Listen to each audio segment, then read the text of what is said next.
మీ car EMI కట్టలేకపోతున్నారా? మీ car EMI మేము కడతాం. ఈ నెంబర్కి కాల్ చేయండి. హలో నమస్తే, వెల్కమ్ టు సుమన్ టీవీ. నేను కీర్తి. రీసెంట్గా జరిగిన అతుల్ టెక్కీ ఎవరైతే ఉన్నారో బెంగళూరు కేసు, అది మర్చిపోక ముందే మళ్ళీ కొత్తగా ఇంకో కేసు వెలుగులోకి వచ్చింది. అది ఎవరిది అంటే 35 years ఓల్డ్ ఒక బేకరీ ఓనర్ అయిన తను సూసైడ్ కేసు. అది కూడా మనకి సేమ్ మనకు అతుల్ కేసు లాగే హెరాస్మెంట్తో సూసైడ్ చేసుకుంటున్నట్టు వీడియోస్ మనకు రిలీజ్ చేసి సూసైడ్ చేసుకోవడం అనేది జరిగింది. ఈ విషయం గురించి సంబంధించి మనకి చట్టాలు ఎలాంటి యాక్షన్ తీసుకుంటున్నాయి, అసలు ఇలాంటి కేసెస్లో మెన్స్కి అంటే ఎవరైతే సూసైడ్ చేసుకుంటున్నారో వాళ్ళకి ఎలాంటి ఏమైనా ఫెసిలిటీస్ ఉన్నాయా అనే దాని గురించి మనతో ఈరోజు మాట్లాడడానికి అడ్వకేట్ వరుణ్ గారు ఉన్నారు. వీరితో ఈ విషయాలన్నీ కూడా మనం ఇప్పుడు చర్చిద్దాం. నమస్తే అండి వరుణ్ గారు. సో ఇప్పుడు చూసినట్లయితే అతుల్ కేసు మర్చిపోక ముందే మనకు కొత్త కేసు ఒకటి వెలుగులోకి వచ్చింది. అది హెరాస్మెంట్ తో అంటే ఇలాగే వైఫ్స్ ఇబ్బంది పెడుతున్నారు అనే విషయం పైన సూసైడ్ చేసుకుంటూ వస్తున్నారు. దీన్ని ఎలా చూడొచ్చు అంటారు? అంటే ఇంకా మెన్స్ కి ఇంకా మనకేమి చట్టాలు లేవంటారా? యాక్చువల్గా చాలా అన్ఫార్చునేట్ అండి.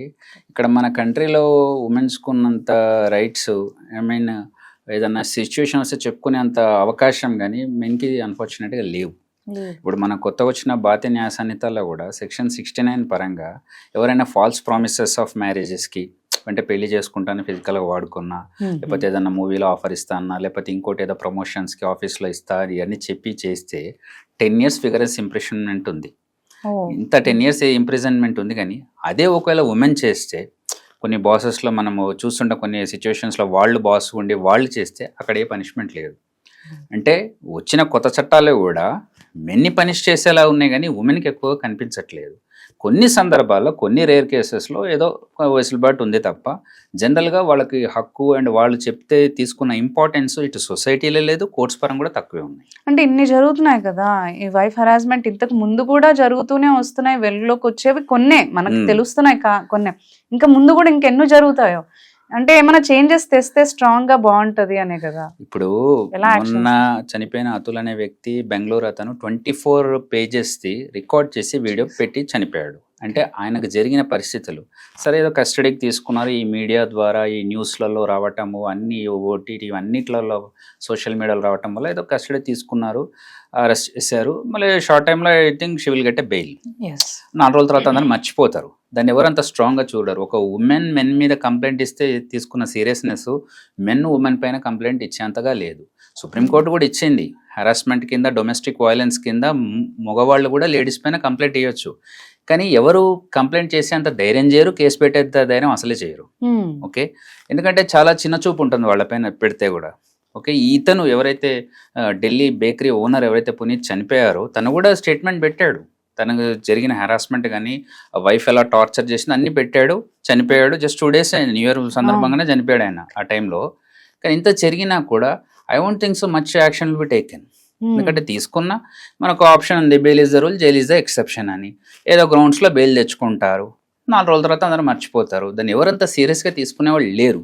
మెన్కి జరిగితే ఏమో ఇవి కంటిన్యూస్ ఇలా రికార్డ్ నెంబర్ ఆఫ్ అయ్యి చాలా కేసెస్ అయితే చెప్పలేం. బట్ జనరల్గా అయితే ఉమెన్కి ఉన్న రైట్స్ కానీ వాళ్ళకున్న సపోర్ట్ కానీ ఏదైనా కంప్లైంట్ చేసినా వాళ్ళకి తీసుకున్న ఇంపార్టెన్స్ కానీ మెన్ చేసేంత ధైర్యం చేయరు.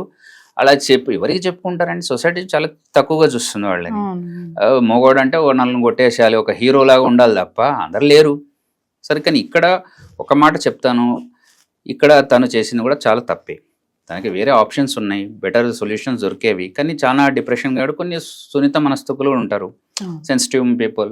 ఇక్కడ చాలా మందికి ఇష్యూస్ ఉన్నాయి, అందరూ వీళ్ళ సూసైడ్ చేసుకోలేదు. అది ఎలా ఫేస్ చేయాలి తప్ప మనం ఇలా చేయడం కూడా కరెక్ట్ కాదని చేసింది. కానీ అలా చేయడానికి కూడా పరిస్థితులు ఏవైతే ఉన్నాయో ఆ పరిస్థితులను అధిగమించే పరిస్థితి మెన్కి జనరల్గా అయితే ఇప్పుడు లేదు. Hope so will get in some future. But ఎవరు దాన్ని సీరియస్గా తీసుకోరు. తీసుకున్నా కూడా తర్వాత ఒక షార్ట్ టైం కొంచెం హంగామా ఉంటుంది మీడియా ద్వారా, ప్రెస్ ద్వారా, పేపర్ ద్వారా. తర్వాత 4 రోజులకు అందరూ మర్చిపోతారు. ఇప్పటిదాకా జరిగింది అది.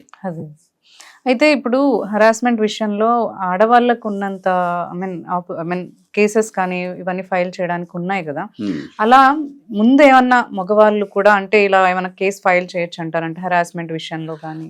ఇవన్నీ లేకే కదా వీళ్ళు డిసప్పాయింట్ నన్నపనేని రాజకుమారి గారు చెప్పినట్టు మగవాళ్ళకు కూడా చట్టాలు ఉండాలనేది గుర్తుకొస్తుంది మాకు కూడా. అండ్ మెన్స్ రైట్స్ అనేవి ఉన్నాయి, ఉన్నాయి, అది మొదటి నుంచి ఉన్నాయి. కానీ థియరీలో పుస్తకాల్లో ఉన్నది వేరే ఉంటుందండి, ప్రాక్టికల్గా ఇంప్లిమెంటేషన్ వేరే ఉంటుంది.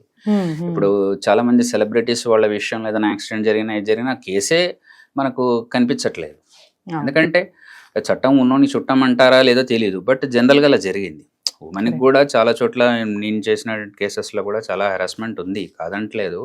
కానీ ఎంతైనా మొదటి నుంచి ఆ కేసెస్ ఒక నెంబర్ ఎక్కువ ఉండటం వల్లనో, ఎక్కువ మంది దానివల్ల ఇబ్బంది పడటము, హెరాస్మెంట్ వల్ల అనే పదం వల్ల వాళ్ళకి ఇచ్చిన ప్రిఫరెన్స్ వీళ్ళకి ఇవ్వడం లేదు. అంటే వీళ్ళకి సపోర్టివ్గా ఎవరు ఉండరు. ఒక నలుగురిలో పెద్ద మనుషుల పంచాయతీ పెడితే కూడా మగవాళ్ళు వచ్చిన వాళ్ళు కూడా ఎవరైనా అక్కడ ఉమెన్కే సపోర్ట్ చేస్తున్నారు ఆ పంచాయతీలో కూడా. ఇంకా వీడికి ఆప్షన్ లేదనిపించింది. మెయిన్గా లైఫ్ మీద ఇష్టం ఉండి కొన్ని ఉన్నత లక్షణాలు ఉన్న వాళ్ళు అయితే ఎవరు చేయరు, అలా లక్షణాలు ఉన్న వాళ్ళు కూడా ఎవరు ఇలా టార్చర్ చేయరు. ఎందుకంటే జనరల్గా బేసికల్గా ఫ్యామిలీ కేసెస్కి అనకూడదు కానీ అడ్వకేట్ కూడా అవసరం లేదు. ఎందుకంటే వాళ్ళు మంచిగా ఉంటారు. వేరేదో ల్యాండ్ విషయంలో వేరేదో చీటింగ్ జరిగింది ఇంకేదో అంటే ఒక లాయర్ అవ్వాలి.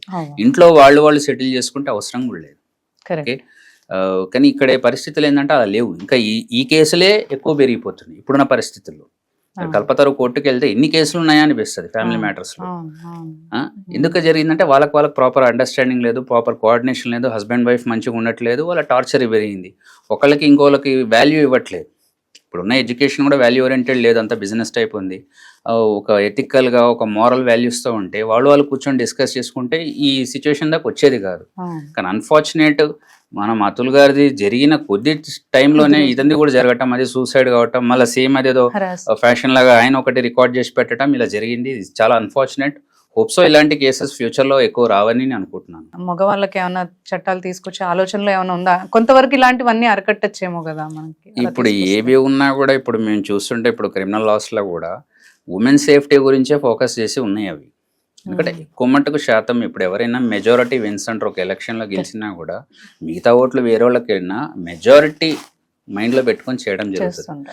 మన కంట్రీలో కూడా చాలా మటుకు రేప్కి గురైనా లేకపోతే ఏదన్నా టార్చర్కి గురైనా, రీసెంట్గా ఇప్పుడు సిఎంఆర్ కాలేజ్లో ఉమెన్స్ హాస్టల్లో కెమెరా పెట్టినందుకు వాళ్ళు ఇబ్బంది అవుతారు.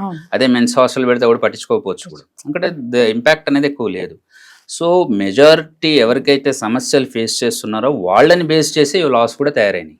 ఎందుకంటే ఎక్కువ పోర్షన్ బాగుంటే ఖచ్చితంగా కంట్రీ కూడా ఒక హెల్దీ అట్మాస్ఫియర్ తోటి హ్యాపీనెస్ ఇండెక్స్లో కూడా పెద్ద స్థాయిలో ఉంటుందని ఉద్దేశం, మంచిగా ఉంటారని.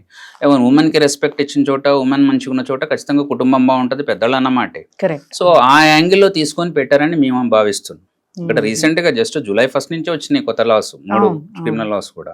సో అందులో ఏవి మెజారిటీ ఉమెనే ఉన్నారు కాబట్టి ఈ ఇష్యూస్ ఫేస్ చేసేవాళ్ళు వాళ్ళని బేస్ చేసి పెట్టుకున్నారు కాబట్టి ఇంకా రాలేదు. కానీ మెన్స్ రైట్స్ ఉన్నాయి, వాళ్ళు కూడా కావాలంటే పోరాడొచ్చు. అంటే కొందరు అడ్వకేట్స్ కూడా, కొందరు భార్యాబాధితుల సంఘం అని అట్లాంటి కూడా పెట్టారు, మన దగ్గర కూడా ఉన్నారు. కానీ అలా కాకుండా there are some means you can avoid people. అంత సిచ్యువేషన్ వస్తే డైవర్స్ అని తీసుకుని ఉండొచ్చు కదా, అట్లీస్ట్ యూ నాట్ డైడ్. కానీ అది కూడా రాంగ్ స్టెప్ అతను చేసింది కూడా. కానీ మగవాళ్ళు చెప్తే కంప్లైంట్ తీసుకొని అది ముందుకు తీసుకెళ్ళి వాళ్ళకి న్యాయం చేసేవని ఇప్పుడు అయితే మనకు కనిపించట్లే. అలాంటి పరిస్థితి ఉంటే నిజంగా అతుల్ గారు జరిగింది సిచ్యువేషన్ ఈ పునీత్కి తెలియకుండా ఉంటుందా? అది ఎంత వైరల్ అయిపోయింది. ఈయన కూడా మరి వీడియో రికార్డింగ్ అన్ని పెట్టినవాడే, కానీ ఆయనకు నమ్మకం లేదు అది న్యాయం జరుగుతుందని. సో ఇలాంటివి జరగకుండా ఉంటాయని మనం భావిస్తున్నాం. అండ్ మెయిన్ లాస్ ఉమెన్కి ఎక్కువ చెడు జరుగుతుంది కాబట్టి అది ఓవర్కమ్ అవ్వాలని, హ్యాపీగా ఉండాలని సొసైటీ తయారు చేసినని మేము భావిస్తున్నాం. అట్ ద సేమ్ టైం మగవాళ్ళకి కూడా అలాంటివి ఏమైనా ఫెసిలిటీస్ ఇస్తే కొంచెం వరకు ఇవన్నీ మనం క్లియర్ చేయించుకోవచ్చు. ఫెసిలిటీస్ అన్నా కానీ కూడా వాళ్ళకి యాక్చువల్గా రైట్స్ ఉన్నాయి. ఇది లా పరంగా కాకుండా ఒక ఉన్నత లక్షణాలు ఉన్నోడు ఎవరు ఇలాంటి పనులు చేయరు కూడా. సో వాళ్ళు ఒక సెల్ఫ్ మోటివేట్ చేసుకోవచ్చు. There are very other option. You go to some place, మనసు ఉంటే మార్గం ఉందన్నట్టు ఏదో దొరికేది ఛాన్స్. ఇలా అయితే అయ్యేది కాదు కదండి జనరల్గా. కానీ ఇలాంటి సిచ్యువేషన్స్ మనం వినకూడదు, ఇలాంటి జరగవని భావిద్దాం. Okay, thank you so much.